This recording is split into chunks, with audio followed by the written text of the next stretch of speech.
Please be seated. A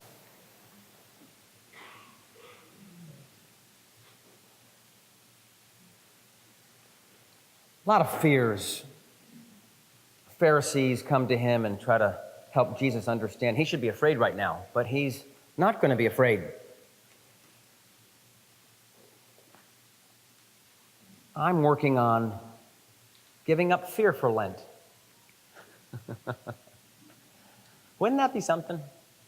If you could make some headway on some of the things you fear, to deal with them, to not be afraid, and when they come up, to not avoid them or run away from them or whatever, mishandle them. What fear is getting in the way of important relationships in your life? What's keeping you from being more of yourself, your true self, free and clear? More honest with others, more honest with God. So many relational fears that we have instinctual fears. We should be afraid of fire when it's wild. But so many relational fears that we have and carry around with us and act on are things that we've learned. They're learned fears. We can unlearn those things. You know what I love about Jesus is his courage to say what's needed. Sometimes with a story, sometimes with a well-formed parable, sometimes with a word picture. Today he gives us a couple. One is of a mother hen who, seeing some danger, wants to spread out her wings and then wrap them and lower them around her chicks who come to find shelter in her wings. It's a beautiful word picture. Jesus wants to play the role of the mother hen, gathering people who are in a treacherous situation. At the time, Jerusalem is making the leaders are making some really bad moves when it comes to Rome, and the hammer's going to come down. And it's not going to be pretty for the people of Jerusalem. And its temple, Jesus says, it's going to be desolate. The house is going to be worth nothing.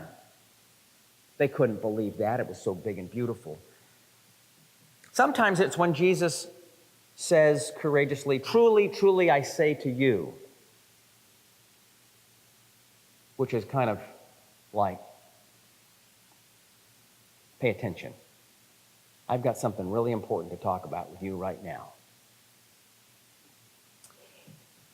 Now, we don't model ourselves, our conversations after Jesus, in what he said or how he said it necessarily, because for one simple reason, because it's been 2,000 years and the cultural distance between Palestine and USA, Texas, Friendswood, wherever it may be for you, is enormous.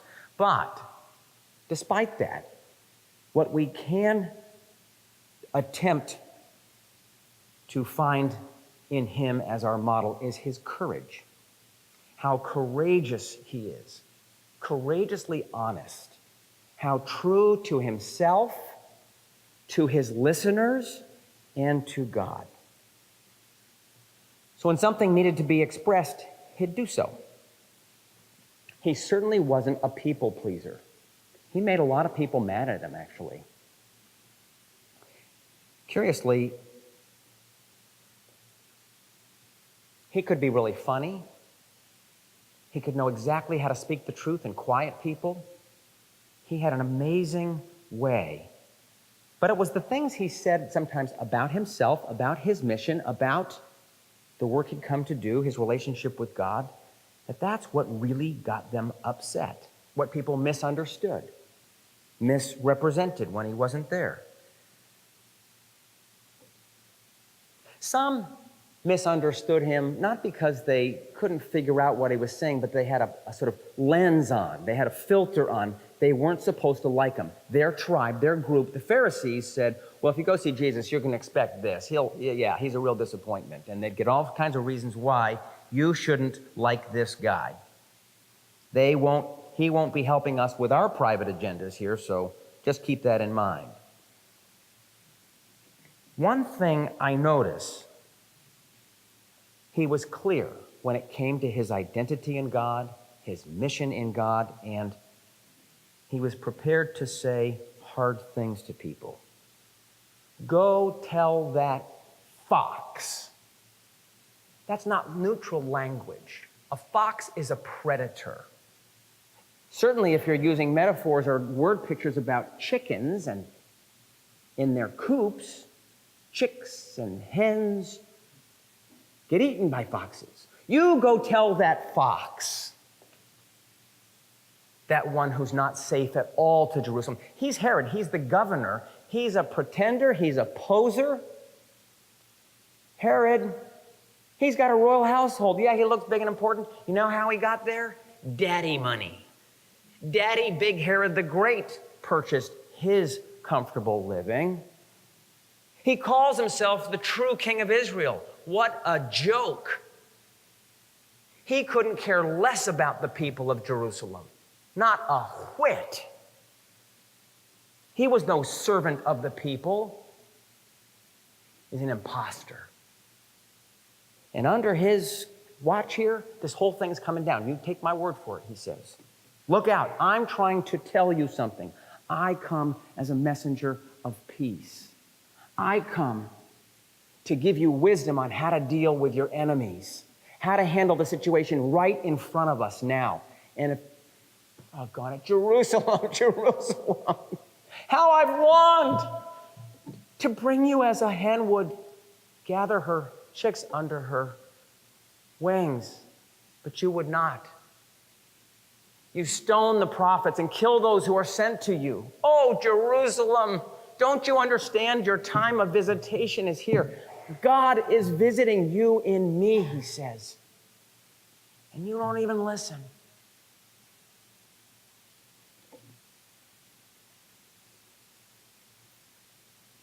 No, instead they completely upended what he was trying to do, misconstrued it, sowed seeds of distrust.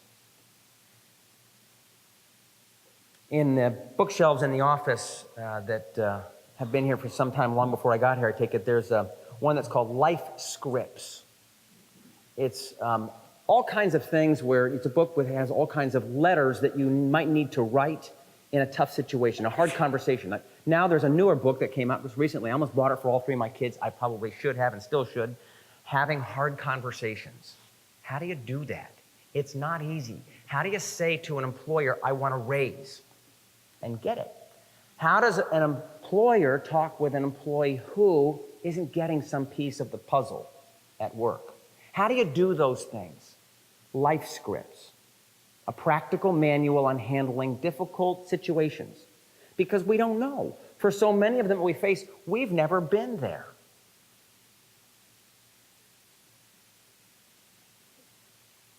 So when some Pharisees, who are typically people who are not for Jesus, when they come to him and say, Jesus, you should get out of here because Herod wants to kill you.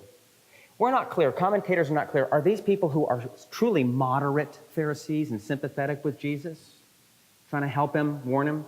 Or are they just typical run-of-the-mill Pharisees who are trying to scare him and knowing that eventually Herod's going to get him and get him just whooped up, throw him off his game? We're not sure. We're not ever going to know. I don't know. I don't think it really matters one way or the other. It's just true that when we look at the Pharisees in the Scriptures, we're not impressed with their honesty or transparency. When they want to get something done, the leaders say, here, let's send a minion. Go ask them this question. They're cowards, posers. They are not ever going to be vulnerable in their conversations with Jesus. They didn't lift a finger to help him, and they didn't serve his interests or his purposes. These folks are parasitic. They draw life off of others or they just simply add burdens to others. They don't give life. This is the picture of Pharisees. It's hard to have conversations with people who aren't honest or transparent or vulnerable. I've got 3 kids in college, and talking with them, I become aware of how some young men are handling their relationships with girlfriends. Our boys have roommates, some of whom have some long-term friendships, some girl friendships that go 2, 3, 4, 5, sometimes 6 years. Wow. And they're still dating, but my son asks, why are you still seeing her? You don't even like her. I know, but I don't know how to get out of the relationship. So these young men, 21, 22 years old, don't want to keep the relationship. They want the relationship to end, but they don't have the courage to face the conversation they need to have. Can we sit down and talk? There's some things about our relationship that aren't working for me right now. It's an important conversation. That's a hard thing to say to somebody.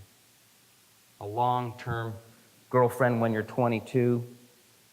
So here's what guys do. This is now not just sort of what they kind of get away with, but here's what the script is. Be a bad boyfriend, which means act on your carelessness about the relationship so that it frustrates the girl and ultimately she breaks up with you. That delivers you from having to have, and you're glad, you're happy when that conversation happens. It delivers you from having to show any courage, to be honest or transparent.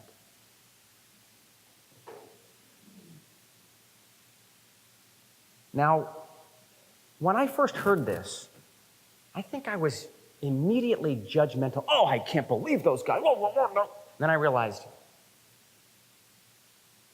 I do that in my own way. We all do that. We all don't have the courage to be honest. We all have withdraw and decide it'll take care of itself. Oh, no, I didn't get to it today. I didn't get to it. No. And we just hope something else happens when really we're the person in the relationship. It will be helpful to the person to hear something, to have the exchange. So, suffice it to say that Jesus didn't do this, and in that way he is clearly a model for us. Now, over the past 10 months, I'm just going to go one step further with my sons because it seems relevant, it seems to be helpful here. Karen and I have been contacted by our twins asking for our help, each of them, different cases. In each case, their 2-year-old girlfriend relationships needed to end. They'd been wanting to do this for a while. They've had conversations trying to address some issues, and they weren't getting better. They weren't being addressed. And what their main concern when they called us said, could you help? I want to do this right.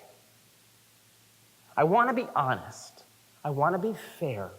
I want to be helpful for me, for her, and for us moving forward. I don't want to hurt her. I know she's going to be hurt, but I don't want to do this in a way that would add to that.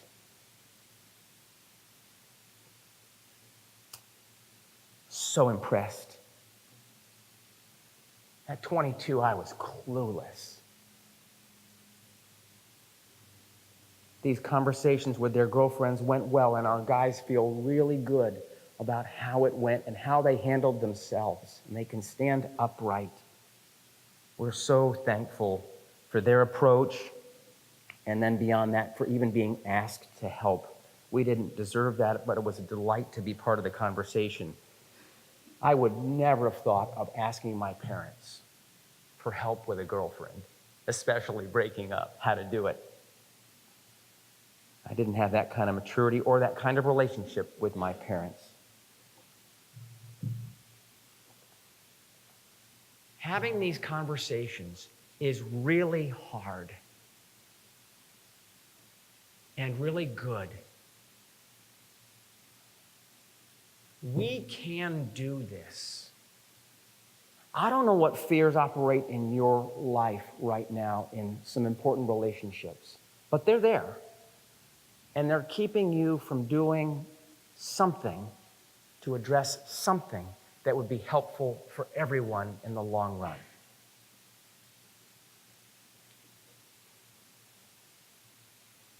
Speak the truth in love, says St. Paul. I translate that, have honest, loving conversations. They're hard. Now, I hope my sons can do this and hang in there, because sometimes they're not going to go so well, that they'll be able to do this for the rest of their lives. Not perfectly, not on every occasion, but to continue to pursue this course. It's a good one. I hope I can follow their really good example. A lot of things, like in this regard, come down to timing and presentation. So important. I think the human condition is somehow to pull apart what the scriptures ask us to keep together. Truth and love. Speak the truth, be honest,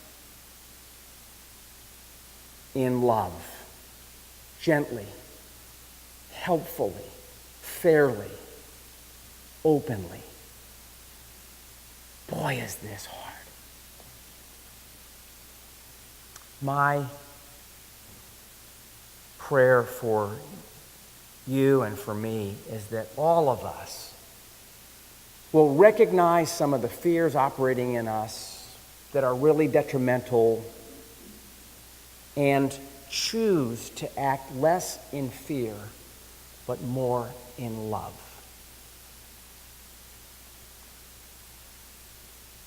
Amen.